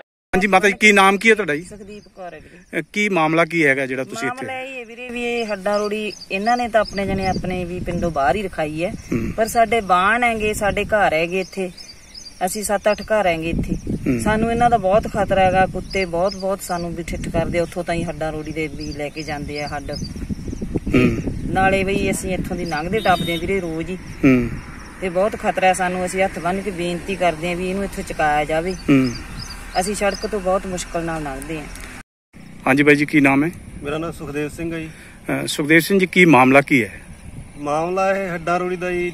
ਪਸ਼ੂ ਜਿਹੜੇ ਸਿੱਟ ਰਹੇ ਆ ਪਿਉਰੀ ਪਿੰਡ ਦੇ, ਇਹ ਨਜਾਇਜ਼ ਪਸ਼ੂ ਸਿੱਟ ਰਹੇ ਆ। ਮੰਨ ਲਓ ਵੀ ਇਹ ਹੱਡਾ ਰੋੜੀ ਤੱਕ ਪਹੁੰਚ ਨਹੀਂ ਰਹੇ, ਸੜਕ ਤੱਕ ਪਸ਼ੂ ਆਏ ਪਏ ਆ ਤੇ ਲੰਪੀ ਸਕਿਨ ਬਾਕੀ ਤੁਹਾਨੂੰ ਪਤਾ ਹੀ ਹੈ ਵੀ ਚੱਲ ਰਹੀ ਹੈ। ਪ੍ਰਸ਼ਾਸਨ ਵੱਲੋਂ ਵੀ ਹਦਾਇਤਾਂ ਹੈਗੀਆਂ ਵੀ ਇਹਨਾਂ ਨੂੰ ਦੱਬਿਆ ਜਾਵੇ, ਇਹਨਾਂ ਨੂੰ ਦੱਬਿਆ ਜਾਵੇ, ਤੇ ਪਰ ਹਜੇ ਤੱਕ ਕੋਈ ਇਹੋ ਜਿਹਾ ਸਰਪੰਚ ਸਾਹਿਬ ਨੇ ਕੋਈ ਉਪਰਾਲਾ ਨਹੀਂ ਕੀਤਾ ਵੀ ਇਹਨਾਂ ਨੂੰ ਦਬਾਇਆ ਜਾਵੇ ਜਾਂ ਅੰਦਰ ਹੀ ਸੁਟਵਾਇਆ ਜਾਵੇ। ਤੇ ਇਸ ਕਰਕੇ ਵੀ ਬਿਮਾਰੀ ਫੈਲਣ ਦਾ ਬਹੁਤ ਡਰ ਹੈਗਾ। ਸਾਡੇ ਖੇਤ ਨੇੜੇ ਹੈਗੇ ਆ, ਨਾਲ ਲੱਗਦੇ ਆ, ਘਰ ਵੀ ਨੇੜੇ ਆ। ਕੁੱਤਿਆਂ ਦਾ ਵੀ ਬਹੁਤ ਖਤਰਾ ਬੱਚਿਆਂ ਨੂੰ ਹੋਇਆ ਖੜਾ। ਸਕੂਲ ਨਹੀਂ ਜਾ ਸਕਦੇ ਇਕੱਲੇ, ਅਸੀਂ ਇੱਥੇ ਖੇਤ ਸਪਰੇਅ ਨਹੀਂ ਕਰ ਸਕਦੇ ਆ ਕੇ ਇਕੱਲੇ, ਇੰਨੇ ਝੁੰਡ ਕੁੱਤਿਆਂ ਦੇ ਫਿਰਦੇ ਆ। ਨਾਮ ਹੈ ਤੁਹਾਡਾ? ਮੇਰਾ ਨਾਮ ਬੱਬੂ ਢਾਬੇ ਵਾਲਾ ਜੀ। ਬੱਬੂ ਜੀ, ਕੀ ਮਾਮਲਾ ਕੀ ਹੈਗਾ ਜਿਹੜੇ ਪਸ਼ੂ ਜੀ? ਇਹ ਨਜਾਇਜ਼ ਪਸ਼ੂ ਇੱਥੇ ਸਿੱਟੇ ਜਾਂਦੇ ਆ। ਵੀ ਆਪਣੇ ਸਰਕਾਰ ਨੇ ਵੀ ਇਹ ਕਿਹਾ ਵੀ ਹਰੇਕ ਪਸ਼ੂ ਨੂੰ ਦੱਬੋ, ਕਲੀ ਪਾਓ ਇਹਦੇ ਵਿੱਚ, ਪਰ ਇਹਨਾਂ ਨੇ ਇੰਨੀ ਕਿ ਸ਼ਰਮ ਲਾ ਛੱਡੀ ਆ ਵੀ ਆਹ ਸਰਪੰਚ ਨੂੰ ਸ਼ਰਮ ਨਹੀਂ ਆਉਂਦੀ ਪਿਉਰੀ ਵਾਲੇ ਨੂੰ ਵੀ ਮੈਂ ਉਹਨੂੰ ਦਬਾ ਦਾਂ ਜਾਂ ਉਹਨੂੰ ਲੌਸਮੈਂਟ ਕਰਾ ਦਾਂ। ਵੀ ਇੰਨੀ ਮੈਂ ਹੱਥ ਜੋੜ ਕੇ ਬੇਨਤੀ ਮਾਰਦਾ, ਹਰੇਕ ਦੇ ਨਿੱਕੇ ਜਵਾਕ ਹੈ ਵੀ ਇਹ ਸੱਚੇ ਪਾਤਸ਼ਾਹ ਕਰਕੇ ਵੀ ਉਹਨੂੰ ਸ਼ਰਮ ਕਿਉਂ ਨਹੀਂ ਆਉਂਦੀ ਵੀ ਮਾੜਾ ਮੋਟਾ ਸੋਚੀਏ। ਉਹ ਵੱਡਾ ਬੰਦਾ ਹੈਗਾ, ਆਪਦੇ ਘਰੇ ਹੈਗਾ, ਪਰ ਇਹ ਨਹੀਂ ਹੁੰਦਾ ਵੀ ਇੱਥੇ ਗੰਦ ਪਾਈ ਜਾਵੇ ਜਾਂ ਨਿੱਕੇ ਹਰੇਕ ਦੇ ਗਰੀਬ ਦੇ ਘਰੇ ਬੱਚੇ ਆ। ਵੀ ਮੈਂ ਨਹੀਂ ਚਾਹੁੰਦਾ ਵੀ ਕਿਸੇ ਗਰੀਬ ਦਾ ਬੱਚਾ ਮਰ ਜਾਏ ਬਿਮਾਰੀ ਦੇ ਨਾਲ। ਇਹ ਬਿਮਾਰੀ ਐਡੀ ਭਿਆਨਕ ਹੈ, ਕੋਈ ਇਹ ਨਹੀਂ ਵੀ ਮੈਂ ਆਪਦੇ ਢਾਬੇ ਕਰਕੇ ਕਰਦਾ। ਮੈਂ ਤਾਂ ਹੱਥ ਜੋੜ ਕੇ ਬੇਨਤੀ ਕਰਦਾ ਵੀ ਸੱਚੇ ਪਾਤਸ਼ਾਹ ਵੀ ਮਾੜਾ ਮੋਟਾ ਸ਼ਰਮ ਕਰਨ ਇਹ ਲੋਕ। ਕਿੰਨੇ ਕੁ ਦਿਨ ਹੋ ਗਏ ਜਿਹੜੇ ਪਸ਼ੂ ਸਿੱਟੇ? ਇਹ ਜੀ ਡੇਲੀ ਪਸ਼ੂ ਆਉਂਦੇ ਆ, 3-4 ਦਿਨ ਹੋ ਗਏ। ਮੈਂ ਉਹਨੂੰ ਕਿਹਾ ਸੀ, ਮੈਂ ਕਿਹਾ ਵੀ ਸਰਪੰਚ ਸਾਹਿਬ ਇਹਨੂੰ ਦਬਾ ਦਿਓ, ਪਰ ਉਹਨੇ ਮੇਰੀ ਗੱਲ ਤੇ ਅਸਰ ਹੀ ਨਹੀਂ ਕੀਤਾ। ਉਦੋਂ ਬਾਅਦ ਮੈਂ ਬੋਲਿਆ ਨਹੀਂ ਕੁਛ। ਅੱਜ ਹੁਣ ਉਹ ਆ ਦੇਖ ਲਓ, ਇੱਥੋਂ ਤੱਕ ਉਹ ਹੱਡਾ ਰੋੜੀ ਤੱਕ ਪਸ਼ੂ ਪਏ ਆ। ਮੇਰੀ ਫੈਮਿਲੀ ਨਾਲ ਖੜੀ ਹੈ ਵੀ ਉਹ ਬੰਦੇ ਤੋਂ ਸ਼ਰਮ ਹੈ ਨਹੀਂ, ਮੈਨੂੰ ਤਾਂ ਹੈਗੀ ਹੈ। ਵੀ ਮੈਂ ਕਹਿਣਾ ਵੀ ਪ੍ਰਮਾਤਮਾ ਕਰਕੇ ਵੀ ਪਸ਼ੂ ਨੂੰ ਨੱਪ ਦਿਓ। ਕੀ ਮੰਗ ਕੀ ਹੈ ਹੁਣ ਤੁਹਾਡੀ? ਕੀ ਕਹਿਣਾ? ਮੰਗ ਮੇਰੀ ਇਹ ਹੈ ਪ੍ਰਸ਼ਾਸਨ ਨੂੰ ਵੀ ਇਹ ਬੰਦੇ ਨੂੰ ਵੇਖੋ ਵੀ ਇਹ ਪਿਉੜੀ ਦੀ ਹੱਡਾ ਰੋੜੀ ਹੈ। ਅਸਲ ਤਾਂ ਘਰਾਂ ਦੇ ਵਿੱਚ ਹੱਡਾ ਰੋੜੀ ਚਾਹੀਦੀ ਨਹੀਂ। ਸਾਡੇ ਵੀ ਘਰ ਹੈ, ਦੂਜੇ ਵੀ ਘਰ ਹੈ, ਘਰਾਂ ਦੇ ਵਿੱਚ ਹੱਡਾ ਰੋੜੀ ਕਿਤੇ ਵੀ ਹੈ ਨਹੀਂ। ਹੱਡਾ ਰੋੜੀ ਜਾਣੀ ਚਾਹੀਦੀ ਹੈ ਬਾਰ-ਬਾਰ। ਮੈਂ ਤਾਂ ਇਹ ਚਾਹੁੰਦਾ ਵੀ ਹੱਡਾ ਰੋੜੀ ਜਾਵੇ ਬਾਰ-ਬਾਰ, ਕਿਤੇ ਵੀ ਜਾਵੇ। ਸਾਡੇ ਘਰਾਂ ਦੇ ਵਿੱਚ ਹੱਡਾ ਰੋੜੀ ਸਾਨੂੰ ਨਹੀਂ ਚਾਹੀਦੀ। ਇਹ ਹੱਡਾ ਰੋੜੀ ਦੇ ਕਰਕੇ ਕੁੱਤੇ ਆਉਂਦੇ ਆ, ਕੁੱਤਿਆਂ ਕਰਕੇ ਸਾਡੇ ਬੱਚੇ ਆ ਜਾਂ ਕੋਈ ਵੀ ਆ, ਕੋਈ ਸੁਰੱਖਿਅਤ ਨਹੀਂ। ਤਰਨਤਾਰਨ ਦੇ ਸ਼ਹਿਰ ਪੱਟੀ ਦੀ ਪੁਲਿਸ ਨੂੰ ਉਸ ਸਮੇਂ ਵੱਡੀ ਸਫਲਤਾ ਮਿਲੀ ਜਦੋਂ ਇੱਕ ਨਾਕੇ ਦੌਰਾਨ ਇੱਕ ਕਾਰ ਨੂੰ ਰੋਕਿਆ ਗਿਆ ਤਾਂ 2 ਨੌਜਵਾਨਾਂ ਪਾਸੋਂ 900 ਨਸ਼ੀਲੀਆਂ ਗੋਲੀਆਂ, 1 ਪਿਸਤੌਲ ਅਤੇ 5 ਜਿੰਦਾ ਕਾਰਤੂਸ ਬਰਾਮਦ ਕੀਤੇ ਗਏ। ਪੁਲਿਸ ਮੁਤਾਬਕ ਇਹਨਾਂ ਦੀ ਪਹਿਚਾਣ ਯਾਦਮਿੰਦਰ ਸਿੰਘ ਅਤੇ ਗੁਰਜੰਟ ਸਿੰਘ ਦੇ ਰੂਪ ਵਿੱਚ ਹੋਈ ਹੈ, ਜਿਨ੍ਹਾਂ ਨੂੰ ਅਦਾਲਤ ਵਿੱਚ ਪੇਸ਼ ਕੀਤਾ ਗਿਆ, ਜਿੱਥੇ ਇਹਨਾਂ ਨੂੰ 2 ਦਿਨਾਂ ਪੁਲਿਸ ਰਿਮਾਂਡ ਤੇ ਭੇਜ ਦਿੱਤਾ ਗਿਆ ਤੇ ਪੁੱਛਗਿੱਛ ਕੀਤੀ ਜਾਵੇਗੀ। ਹਾਂਜੀ ਫਿਰ ਇੱਕ ਸਕਾਰਪੀਓ ਦੇ ਵਿੱਚ ਬੰਦੇ ਫੜੇ ਗਏ, ਕੀ ਮਾਮਲਾ ਤੇ ਕਿੰਨਾ ਕੁ ਮਾਲ ਫੜਿਆ ਉਹਨਾਂ ਤੋਂ? ਇਹ ਕੱਲ ਜਿਹੜਾ ਵਾ ਸ਼ਾਮ ਦੇ ਸਮੇਂ ਐਸਆਈ ਹਰਦਿਆਲ ਸਿੰਘ ਨੇ ਸਮੇਤ ਪੁਲਿਸ ਪਾਰਟੀ ਨਾਕਾਬੰਦੀ ਕੀਤੀ ਹੋਈ ਸੀਗੀ। ਮਾਨਯੋਗ ਐਸਐਸਪੀ ਸਾਹਿਬ ਦੀਆਂ ਹਦਾਇਤਾਂ ਤੇ ਜਿਹੜੀ ਆ ਨਸ਼ਿਆਂ ਵਿਰੁੱਧ ਚੱਲ ਰਹੀ ਮੁਹਿੰਮ ਦੇ ਤਹਿਤ ਸਪੈਸ਼ਲ ਚੈਕਿੰਗ ਚੱਲ ਰਹੀ ਸੀਗੀ। ਡੀਐਸਪੀ ਸਾਹਿਬ ਦੀ ਨਿਗਰਾਨੀ ਦੇ ਵਿੱਚ ਉਹਨਾਂ ਨੇ ਜਿਹੜਾ ਵਾ ਐਸਆਈ ਹਰਦਿਆਲ ਸਿੰਘ ਨੇ ਜਦੋਂ ਨਾਕੇ ਤੇ ਸਕਾਰਪੀਓ ਨੂੰ ਰੋਕ ਕੇ ਚੈਕਿੰਗ ਕਰਨ ਲੱਗੇ ਤਾਂ ਸਕਾਰਪੀਓ ਦੇ ਵਿੱਚ 2 ਨੌਜਵਾਨ ਸਵਾਰ ਸੀਗੇ, ਜਿਨ੍ਹਾਂ ਦੇ ਕੋਲ 1 ਪਿਸਤੌਲ, 1 ਰਿਵਾਲਵਰ ਸੀਗਾ ਤੇ 5 ਕਾਰਤੂਸ ਨਿਕਲੇ। ਨਾਲ ਉਹਨਾਂ ਦੇ ਪਾਸੋਂ ਜਿਹੜੀ ਆ 900 ਜਿਹੜੀ ਹੈ ਨਸ਼ੀਲੀ ਗੋਲੀ ਜਿਹੜੀ ਹੈ ਮੌਕੇ ਤੇ ਸਕਾਰਪੀਓ 'ਚੋਂ ਬਰਾਮਦ ਹੋਈ ਹੈ। ਇਹ ਮੁੰਡੇ ਜਿਹੜੇ ਆ, ਇੱਕ ਯਾਦਮਿੰਦਰ ਸਿੰਘ ਤੇ ਦੂਸਰਾ ਗੁਰਜੰਟ ਸਿੰਘ, ਇਹ ਦੋਨੋਂ ਆਪਸ 'ਚ ਯਾਰ ਦੋਸਤ ਨੇ ਤੇ ਪਿੰਡ ਕੈਰੋਂ ਦੇ ਰਹਿਣ ਵਾਲੇ ਨੇ। ਇਹ ਜਿਹੜੇ ਆ ਪਹਿਲਾਂ ਵੀ ਇਹ ਨਸ਼ੇ ਦੀਆਂ ਗੋਲੀਆਂ ਲਿਆ ਕੇ ਤੇ ਖੁਫੀਆ ਤੌਰ ਤੇ ਜਿਹੜੇ ਇਹ ਵੇਚਦੇ ਰਹੇ ਨੇ, ਬਟ ਕੱਲ ਇਹ ਜਿਹੜੇ ਆ ਮੌਕੇ ਤੋਂ ਫੜੇ ਗਏ ਨੇ ਤੇ ਇਹਨਾਂ ਦਾ ਖਿਲਾਫ ਜਿਹੜਾ ਐਸਆਈ ਹਰਦਿਆਲ ਸਿੰਘ ਵੱਲੋਂ FIR number 144 under section 22/85 NDPS act 25/27/53 arm act ਦੇ ਤਹਿਤ ਜਿਹੜਾ ਵਾ ਥਾਣਾ ਪੱਟੀ। ਬਹੁਤ ਸਾਲ ਪਹਿਲਾਂ ਸਾਡੇ ਬਜ਼ੁਰਗ ਹੱਥ ਨਾਲ ਕੰਮ ਕਰਦੇ ਸਨ, ਚਾਹੇ ਕਿਸੇ ਵੀ ਕਿੱਤੇ ਦੀ ਗੱਲ ਕਰ ਲਈਏ, ਪਰ ਜਿਵੇਂ ਜਿਵੇਂ ਸਮਾਂ ਬੀਤਦਾ ਗਿਆ ਤਿਵੇਂ ਮਸ਼ੀਨੀ ਯੁੱਗ ਨੇ ਆਪਣੀ ਜਗ੍ਹਾ ਬਣਾ ਲਈ ਤੇ ਉਹਨੇ ਲੋਕਾਂ ਨੂੰ ਵੀ ਕਮਜ਼ੋਰ ਕਰਨਾ ਸ਼ੁਰੂ ਕਰ ਦਿੱਤਾ। ਜੋ ਲੋਕ ਹੱਥੀ ਮਿਹਨਤ ਕਰਦੇ ਸਨ ਤੇ ਦੂਜੇ ਪਾਸੇ ਚਾਈਨਾ ਨੇ ਵੀ ਆਪਣੇ ਪੈਰ ਪੂਰੀ ਤਰ੍ਹਾਂ ਨਾਲ ਪਸਾਰ ਲਏ ਤੇ ਲੋਕਾਂ ਨੇ ਵੀ ਹੱਥੀ ਕਿਰਤ ਕਰਨ ਵਾਲੀਆਂ ਦੀ ਬਜਾਏ ਮਸ਼ੀਨੀ ਅਤੇ ਚਾਈਨਾ ਦੀਆਂ ਬਣੀਆਂ ਵਸਤੂਆਂ ਖਰੀਦਣੀਆਂ ਸ਼ੁਰੂ ਕਰ ਦਿੱਤੀਆਂ। ਅੱਜ ਅਸੀਂ ਆਪਣੇ ਦਰਸ਼ਕਾਂ ਨੂੰ ਗੁਰਦਾਸਪੁਰ ਜ਼ਿਲ੍ਹੇ ਦੀ ਉਸ ਗਲੀ ਵਿੱਚ ਲੈ ਕੇ ਆਏ ਹਾਂ ਜਿੱਥੇ ਕਿਸੇ ਵੇਲੇ ਭੀੜ ਇੰਨੀ ਹੁੰਦੀ ਸੀ ਕਿ ਇੱਥੇ ਪੈਦਲ ਨਿਕਲਣਾ ਬਹੁਤ ਔਖਾ ਹੁੰਦਾ ਸੀ, ਪਰ ਹੁਣ ਤੁਸੀਂ ਦੇਖ ਸਕਦੇ ਹੋ ਕਿ ਬਾਜ਼ਾਰ ਵਿੱਚ ਰੌਣਕ ਗਾਇਬ ਅਤੇ ਦੁਕਾਨਦਾਰ ਮਾਯੂਸ। ਕਿਤੇ ਨਾ ਕਿਤੇ ਆਉਣ ਵਾਲੀ ਪੀੜ੍ਹੀ ਵੀ ਆਪਣੇ ਬਜ਼ੁਰਗਾਂ ਦੇ ਇਸ ਕਿੱਤੇ ਨੂੰ ਭੁੱਲ ਚੁੱਕੀ ਹੈ।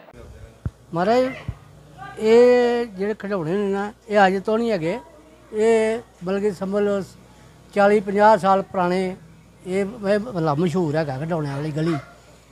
ਤੇ ਇੱਥੇ ਹਰ ਲੋਕ ਪਹਿਲਾਂ ਇੱਥੇ ਮੇਲਾ ਲੱਗਾ ਹੁੰਦਾ ਸੀ, ਹੁਣ ਘਟ ਗਏ ਨੇ, ਠੀਕ ਹੈ ਨਹੀਂ। ਇਹ ਸਿਰਫ ਮਤਲਬ ਕਿ ਦਿਹਾੜਾਂ ਦੀ ਵਜ੍ਹਾ ਦੇ ਨਾਲ ਹਿਸਾਬ ਲਾ ਲਓ 1-1 ਤੇ 2-2 ਹਜ਼ਾਰ ਬਣ ਜਾਂਦੇ ਨੇ, ਇਸ ਕਰਕੇ ਉਹ ਲਾ ਲਓ ਹਿਸਾਬ ਤੁਸੀਂ। ਤੇ ਜਾਂ ਤੁਸੀਂ ਹਿਸਾਬ ਲਾ ਲਓ ਵੀ ਲੋਕਾਂ ਦੇ ਪੇ ਪੂ ਖਤਮ, ਜਿਨ੍ਹਾਂ ਕੋਲ ਪੈਸੇ ਨਹੀਂ ਹੈਗੇ ਉਹ ਗੱਲ ਵੱਖਰੀ। ਨਹੀਂ ਤੇ ਇੱਥੇ ਤੇ ਮੇਲੇ ਲੱਗਾ ਰਹਿੰਦੇ ਜੀ। ਇਹ ਦਰਸ਼ਨ ਖਿਡੌਣੇ ਵਾਲਾ ਬਹੁਤ ਮਸ਼ਹੂਰ ਸੀ, ਬਹੁਤ ਹੀ ਮਸ਼ਹੂਰ ਹੈ ਮਹੱਲਾ ਜੀ।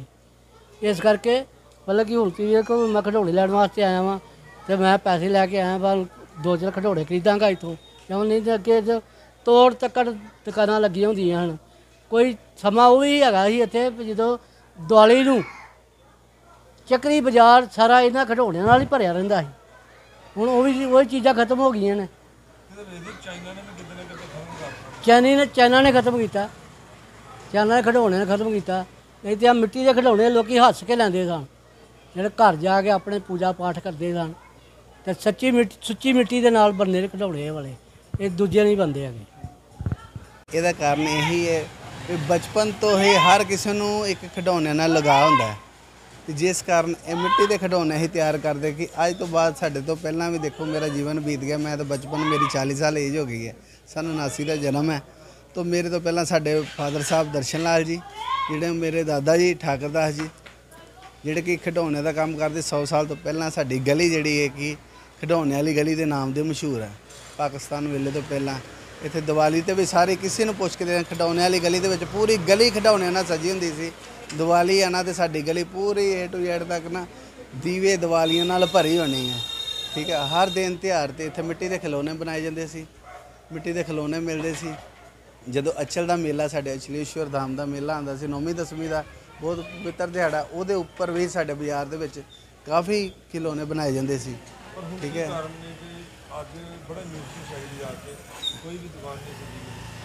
ਇਹਦਾ ਕਾਰਨ ਇਹੀ ਹੈ, ਇੱਕ ਮਤਲਬ ਕਿ ਮਹਿੰਗਾਈ ਇੰਨੀ ਵੱਧ ਗਈ ਦੀ ਹੈ ਤੇ ਜਿਹਦੇ ਕਰਕੇ ਲੋਕੀ ਡੈਕੋਰੇਸ਼ਨ ਹੀ ਜ਼ਿਆਦਾ ਪਸੰਦ ਕਰਦੇ, ਕਿਉਂਕਿ ਜਿਹਦੇ ਕਾਰਨ ਵੀ ਜਿਹੜਾ ਚਾਈਨਾ ਦਾ ਮਾਲ ਆ ਰਿਹਾ ਉਹ ਥੋੜਾ ਜਿਹਾ ਡੈਕੋਰੇਸ਼ਨ ਹੈ, ਇਹਦੀ ਡੈਕੋਰੇਸ਼ਨ ਇਹ ਸਾਰੀ ਇੱਕ ਹੱਥ ਦੀਆਂ ਬਣਾਈਆਂ ਹੋਈਆਂ ਚੀਜ਼ਾਂ ਨੇ।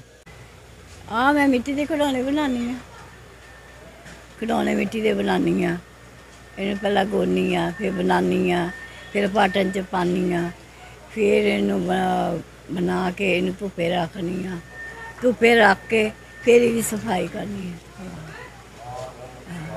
फिर सफाई करनी है, सफाई करके फिर इन्हों मतलब इन्हों दे अखां कन्न पूछ घोड़ा बना, जे घोड़ा बनाना ना ये कन्न पूछ इहदा धड़ सफाई करके इनू सुका के ते फिर इनू रंग करने है, 2-3 बारी रंग करके फिर इसकी पैटर्न करनी है, रंग भरने है, रंग भर के फिर मैं इनू तैयार करना।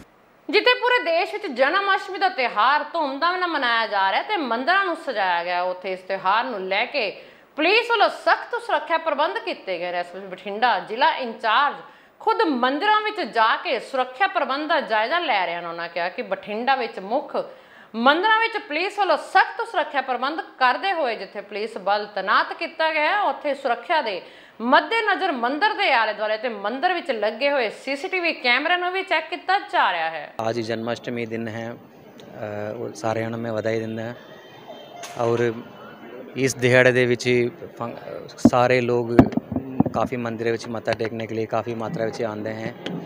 इहदे लई शक्ति सिक्योरिटी प्रबंध करन लई जिहड़े शहर दे मेन मंदिर है उहदी मैं खुद विजिट करके उहदी किवें तैयारी करना है की लोड़ है वो असी चेक कर रहे हैं और मंदिर दी मैनेजमेंट कमेटी दे नाल भी असी मीटिंग करके जिहड़ा CCTV कैमरा जो बेसिक चाहिए होंदी हैं वो असी इंश्योर कर रहे हैं। इस तो अलावा पूरी जिला दे विच जिहड़ा जगह पे फंक्शन चल रहा है उस पूरी जगह दे विच असी साढ़े पुलिस की डिप्लॉयमेंट होएगी। जब तक देर रात तक जो फंक्शन चलने हैं सारे दिन असी पूरी ड्यूटी कराएंगे। ये सिक्योरिटी रिव्यू करने के लिए मैं आया। पूरी जिला मैक्सिमम फोर्स है, आज जिहड़ा बठिंडा जिला की मैक्सिमम फोर्स है असी सारे मोबिलाइज करके including lady force traffic police सभी असी लगाएंगे। अज पटियाला के नाभा रोड ते बेकाबू गड्डी ने पहला एक स्कूटी नूं टक्कर मारी, उस तो बाद एक होर वाहन ते कार चढ़ाउण दा मामला सामने आया। इस हादसे विच एक दी हालत नाजुक ते एक दी मौत हो चुकी है ते जख्मी नूं PGI रैफर किया गया है।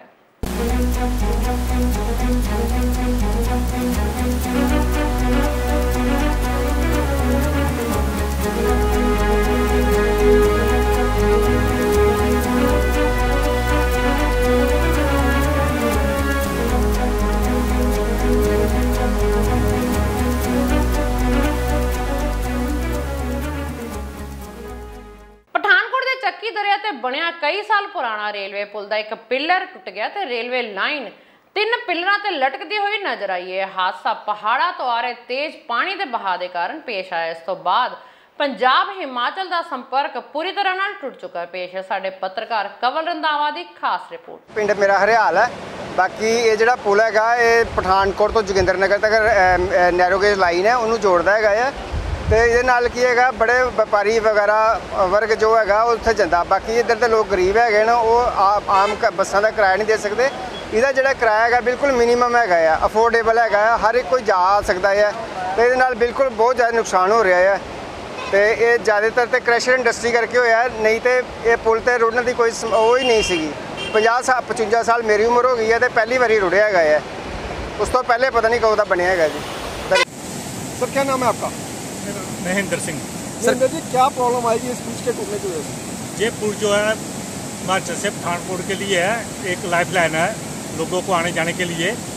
इसके जरिए ही हमारा पठानकोट आना जाना है। जो भी हिमाचल से आते जाते हैं बच्चे, स्कूल पास पढ़ते हैं, ममून पढ़ते हैं, या जो भी पास पढ़ते हैं जितने बच्चे, तो रेलवे लाइन से आना जाना है।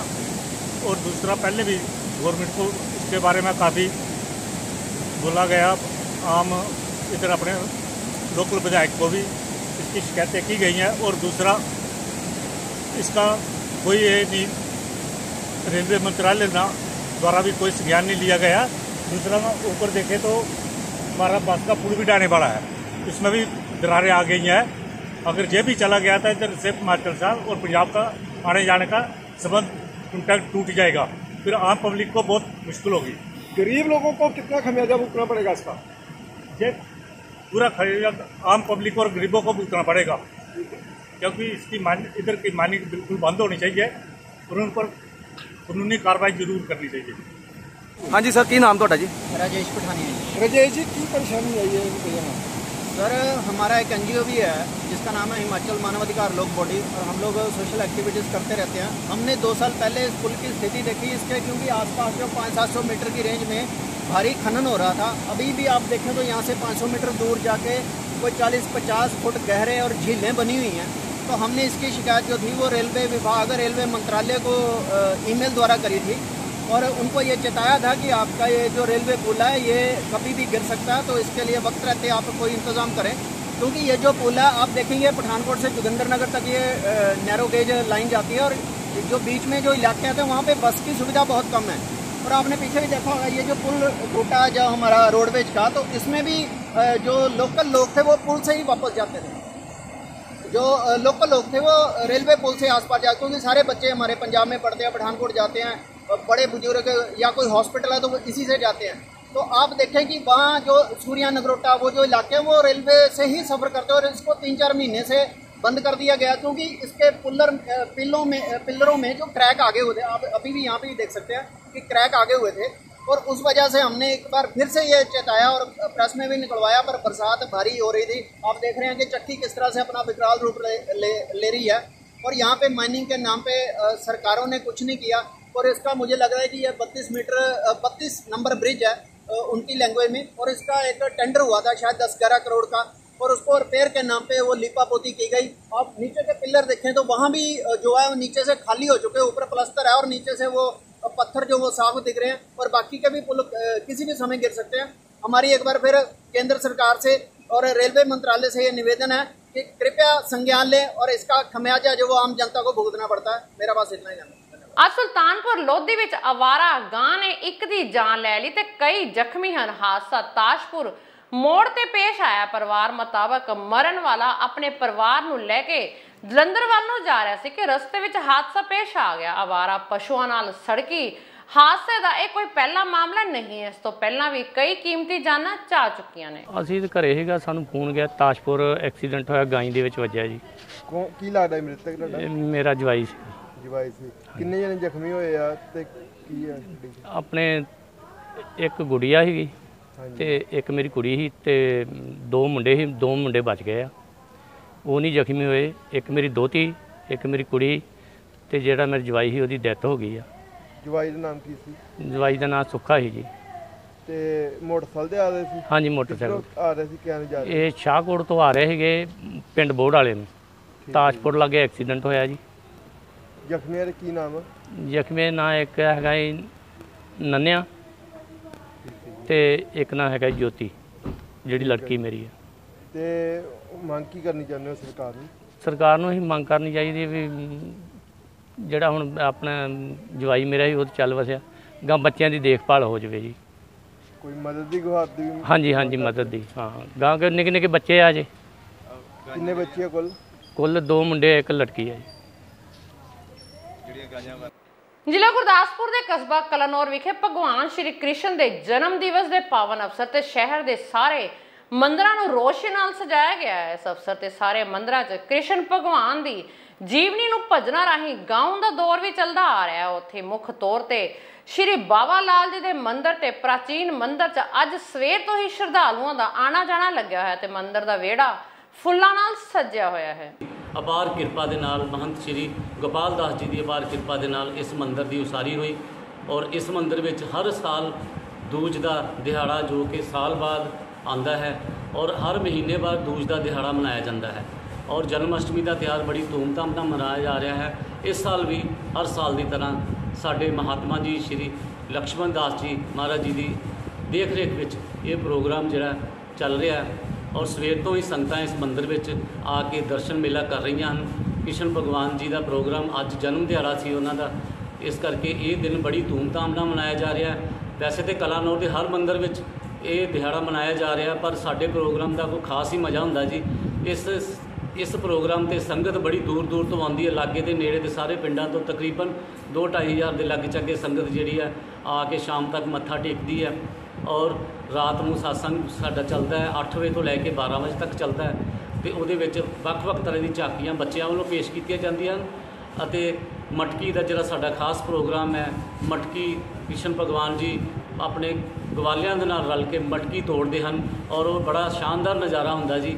ਇਸ ਕਰਕੇ ਇਹ ਪ੍ਰੋਗਰਾਮ ਸਾਡੇ ਮੰਦਿਰ ਵਿੱਚ ਬੜੀ ਧੂਮਧਾਮ ਨਾਲ ਮਨਾਇਆ ਜਾ ਰਿਹਾ ਹੈ। ਗੜਸ਼ੰਕਰ ਦੇ ਪਿੰਡ ਹੈਬੋਵਾਲ ਵਿਖੇ ਦੋ ਧਿਰਾਂ ਦੀ ਮਾਮੂਲੀ ਤਕਰਾਰ ਦੇ ਨਾਲ ਹੋਈ ਲੜਾਈ ਨਾਲ 8 ਵਿਅਕਤੀ ਜ਼ਖਮੀ ਹੋਣ ਦਾ ਮਾਮਲਾ ਸਾਹਮਣੇ ਆਇਆ ਹੈ, ਜਿਨ੍ਹਾਂ ਨੂੰ ਸਿਵਲ ਹਸਪਤਾਲ ਗੜਸ਼ੰਕਰ ਵਿਖੇ ਦਾਖਲ ਕਰਵਾਇਆ ਗਿਆ ਜੋ ਕਿ ਜੇਰੇ ਇਲਾਜ ਹਨ। ਇਸ ਸੰਬੰਧ ਵਿੱਚ ਥਾਣਾ ਗੜਸ਼ੰਕਰ ਪੁਲਿਸ ਬਿਆਨਾਂ ਦੇ ਆਧਾਰ ਤੇ ਕਾਰਵਾਈ ਕਰਨ ਦੀ ਗੱਲ ਕਹਿ ਰਹੀ ਹੈ। ਹੈਬੋਵਾਲ ਤੋਂ ਹਾਂਜੀ, ਸਾਡਾ ਭਤੀਜਾ ਟੋਭੇ ਖੜਾ ਤਾ ਜੀ ਤੇ ਦੋਨੋਂ ਭਤੀਜੇ ਮੇਰੇ ਟੋਭੇ ਤੇ ਉਹਦੇ ਬਾਅਦ ਚ ਤਕਰੀਬਨ ਮੁੰਡੇ ਨੇ ਵਿੱਚ ਮੋਟਰਸਾਈਕਲ ਮਾਰਿਆ ਆਪਣੀ ਬਸਤੀ ਦੇ ਨਹੀਂ ਤੇ ਉਹਦੇ ਬਾਅਦ ਚੋਂ ਘਰ ਆ ਕੇ ਆਪਣੇ ਪਰਿਵਾਰ ਨੂੰ ਸਾਰੇ ਨੂੰ ਲੈ ਕੇ, ਹੋਰ ਸਾਨੂੰ ਨਹੀਂ ਪਤਾ ਵੀ ਕਿੰਨੇ ਜਾਣੇ ਥੇ, ਉਹ ਕਮ ਸੇ ਕਮ ਵੀ 15-20 ਬੰਦੇ ਥੇ।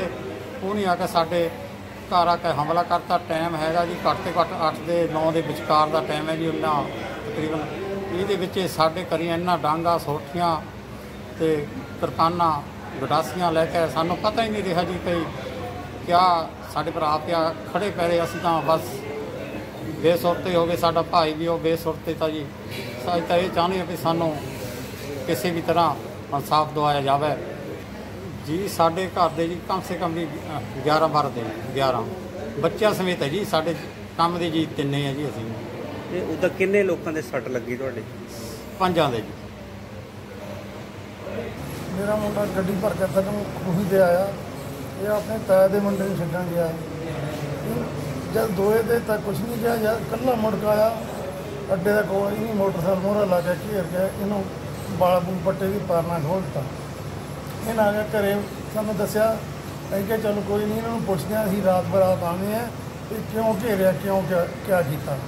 ਜਦ ਅਸੀਂ ਇਹਨਾਂ ਦੇ ਘਰ ਗਏ ਤਾਂ ਇਹਨੇ ਸਾਡੇ 'ਤੇ ਹਮਲਾ ਕਰਤਾ। ਪਹਿਲਾਂ ਹੀ ਤਿਆਰ ਬੈਠੇ ਸੀ, ਅਸੀਂ ਬਾਹਰੋਂ ਹਾਕ ਮਾਰੀ ਤਾਂ ਇਹ ਡਾਂਗਾਂ ਗਡਾਸੇ ਚੱਕ ਕੇ ਸਾਡੇ 'ਤੇ ਹਮਲਾ ਕਰਤਾ। ਅਕਸਰ ਲੋਕਾਂ ਨੂੰ ਵੱਡੇ ਵੱਡੇ ਸੁਪਨੇ ਦਿਖਾ ਕੇ ਸੱਤਾ 'ਚ ਆਉਣ ਵਾਲੀਆਂ ਰਾਜਨੀਤਿਕ ਪਾਰਟੀਆਂ ਦੀ ਅੱਜ ਦੇ ਸਮੇਂ 'ਚ ਅਜਿਹੀ ਮਾੜੀ ਹਾਲਤ ਹੋ ਚੁੱਕੀ ਹੈ ਕਿ ਉਹਨਾਂ ਵੱਲੋਂ ਲੋਕਾਂ ਨੂੰ ਆਧੁਨਿਕ ਸਹੂਲਤਾਵਾਂ ਤਾਂ ਕੀ ਮਹੱਈਆ ਕਰਵਾਉਣੀਆਂ ਨੇ, ਸਗੋਂ ਲੋਕ ਆਪਣੀਆਂ ਮੁੱਢਲੀਆਂ ਸਹੂਲਤਾਂ ਨੂੰ ਵੀ ਲੈਣ ਲਈ ਤਰਸ ਚੁੱਕੇ ਹਨ। ਜਿਸ ਦੀ ਤਾਜ਼ਾ ਉਦਾਹਰਨ ਮਾਲਪੁਰ ਫਗਵਾੜਾ ਮਾਰਗ ਦੀ ਬੇहद ਖਸਤਾ ਹੋ ਚੁੱਕੀ ਹੈ। ਸੜਕ ਦੀ ਹਾਲਤ ਅਜਿਹੀ ਬਣ ਚੁੱਕੀ ਹੈ ਕਿ ਜਿਸ ਨੂੰ ਸ਼ਬਦਾਂ 'ਚ ਚਾਹ ਕੇ ਵੀ ਬਿਆਨ ਨਹੀਂ ਕੀਤਾ ਜਾ ਸਕਦਾ ਤੇ ਹੁਣ ਤੱਕ ਸੜਕ ਦੀ ਮਾੜੀ ਅਤੇ ਦਰਦਨਾਕ ਹਾਲਤ ਕਾਰਨ ਕਈ ਲੋਕਾਂ ਦੀ ਮੌਤ ਵੀ ਹੋ ਚੁੱਕੀ ਤੇ ਵਾਹਨਾਂ ਦਾ ਵੀ ਰੋਜ਼ਾਨਾ ਭਾਰੀ ਨੁਕਸਾਨ ਹੁੰਦਾ ਹੈ, ਪਰੰਤੂ ਬਾਵਜੂਦ ਇਸ ਦੇ ਨਾ ਤਾਂ ਸਰਕਾਰ ਦੇ ਕੰਨ ਤੇ ਕੋਈ ਜੂ ਨਜ਼ਰ ਆ ਰਹੀ ਹੈ। ਇਹ ਕਿਹੜਾ ਇਲਾਕਾ ਜੀ? ਇਹ ਹੈ ਇਸ ਵੇਲੇ ਪਥਰਾਲੇ ਖੜੇ ਆ ਜੀ ਅਸੀਂ। ਸੜਕ ਦੇ ਕਿਹੋ ਜਿਹੇ ਹਾਲਾਤ ਹੈ? ਬਹੁਤ ਮਾੜੇ ਜੀ, ਇੰਨੇ ਮਾੜੇ ਹਾਲਾਤ ਆ ਕਿ ਐਕਸੀਡੈਂਟ ਬਹੁਤ ਹੋ ਰਹੇ ਆ। ਸਾਡੇ ਸਾਹਮਣੇ ਪਰਸੋਂ ਸਰਪੰਚ ਦੇ ਮੂਹਰੇ 3 ਐਕਸੀਡੈਂਟ ਹੋਏ ਆ ਇੱਕ ਦਿਨ ਦੇ ਵਿੱਚ। ਇੰਨੇ ਮਾੜੇ ਹਾਲਾਤ ਹੈ ਇਸ ਪਿੰਡ। ਕਿੰਨੀ ਕੁ ਦੇਰ ਤੋਂ ਇਹ ਹਾਲਾਤ? ਇਹ ਮੈਨੂੰ ਉਮੀਦ ਹੈ ਜੀ ਸਾਲ ਕੇ ਹੋ ਗਿਆ ਹੁਣ, ਉੱਧਰ ਦਾ ਜ਼ਿਆਦਾ ਹੋ ਗਿਆ ਆ, ਹੁਣ ਸਾਲ ਤਾਂ ਹੋ ਗਿਆ, ਪੱਚਮ ਨਹੀਂ ਲੱਗੇ ਜੀ ਇਹਨੂੰ। ਇਹ ਭਾਜੀ ਆ ਟੋਆ ਬਹੁਤ ਜ਼ਿਆਦਾ ਟੋਆ ਸੀਗਾ, ਤੁਹਾਨੂੰ ਦਿਖਾਲਦੇ ਆ। ਇਹ ਮਿੱਟੀ ਪਹਿਲਾਂ ਇੱਟਾਂ ਅਸੀਂ ਲਾ ਕੇ ਫੇਰ ਟੋਇਆ ਪੂਰਿਆ ਸੀ। ਉਦੋਂ ਇੱਕ ਦਿਨ ਪਹਿਲਾਂ ਸਾਡੇ ਪਿੰਡ ਦੇ ਮੁੰਡੇ ਦਾ ਐਕਸੀਡੈਂਟ ਹੋਇਆ ਸੀ ਕਲੋਨੀਆਂ ਦੇ ਵਿੱਚ। ਉਹ ਜਾਣ ਕੇ ਜੇ ਦੇਖਿਆ ਜਾਵੇ 1.5 ਫੁੱਟ ਟੋਏ ਦੇ ਵਿੱਚ ਵੱਜ ਕੇ ਆਪਣੇ ਆਉਂਦਾ ਡਿੱਗ ਗਿਆ ਸੀ। ਵਿਧਾਇਕ ਕੌਣ ਹੈ ਜੀ ਇੱਧਰ ਇਲਾਕੇ ਦਾ? ਜੈ ਕਿਸ਼ਨ ਸਿੰਘ ਰੋੜੀ। ਪਿਛਲੇ ਲੰਬੇ ਸਮੇਂ ਤੋਂ 5 ਸਾਲ ਇੱਥੇ ਵਿਚਰਦੇ ਰਹੇ ਆ, ਹੁਣ ਤਾਂ ਅੱਧਾ ਸਾਲ ਹੋ ਗਿਆ ਉਹਨਾਂ ਦੀ ਸਰਕਾਰ ਬਣੀ ਨੂੰ ਤਕਰੀਬਨ। ਲੱਗਦਾ ਨਹੀਂ ਕਿ ਹੁਣ ਬਹੁਤ ਸਮਾਂ ਬੀਤ ਗਿਆ, ਧਿਆਨ ਦੇਣਾ ਚਾਹੀਦਾ ਇਸ ਇਲਾਕੇ? ਭਾਜੀ ਹੁਣ ਦੇਖਦੇ ਉਹਨਾਂ ਦਾ ਪ੍ਰੋਗਰਾਮ ਸ਼ਾਇਦ ਕੱਲ੍ਹ ਨੂੰ ਸਾਡੇ ਪਿੰਡ ਰੱਖਿਆ ਆ ਗਣੇਸ਼ਪੁਰ ਦੀ ਜੰਝ ਘਰ ਵਿੱਚ।